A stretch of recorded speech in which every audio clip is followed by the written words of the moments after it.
Ever found yourself staring at a chart, maybe a report, or just, watching something unfold and thinking, okay, I see the numbers, I see what's happening on the surface, but I feel like I'm missing the real story? Uh-huh. Like you know what happened. Exactly.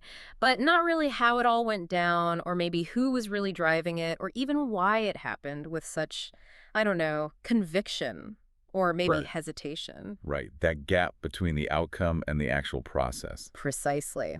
And they've got this really compelling piece called Beyond Red and Green, Understanding the Language Markets Actually Speak. That's our guide today. So just for everyone listening, can you give us a quick refresher on what OHLC data typically shows? Absolutely. So OHLC data is, well, probably the most common way people visualize price movement over a certain time period, right?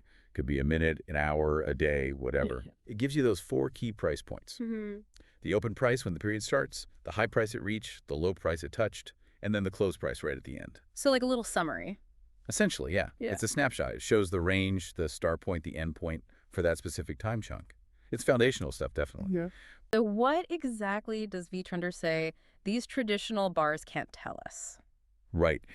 The article is very direct about this. It highlights three sort of vital missing pieces you need for real understanding. It says OHLC bars just can't tell you, number one, how it got there. Okay. Number two, who pushed it there. Mm. And number three, why it moved with such force or hesitation. Why is knowing how a price moved from A to B so different, so much more important than just knowing that it did move?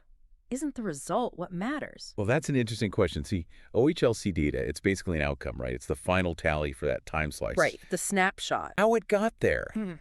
That speaks to the process. It's about the actual journey within that minute or hour.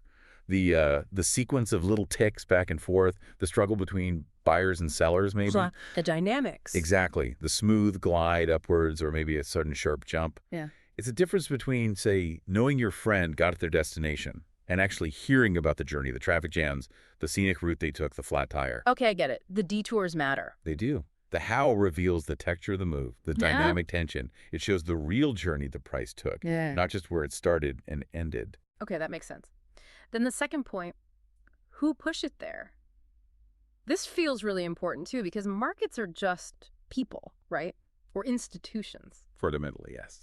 So in the context of markets, who are the who that the source is talking about here? And why is knowing who they are so vital for understanding this true market language?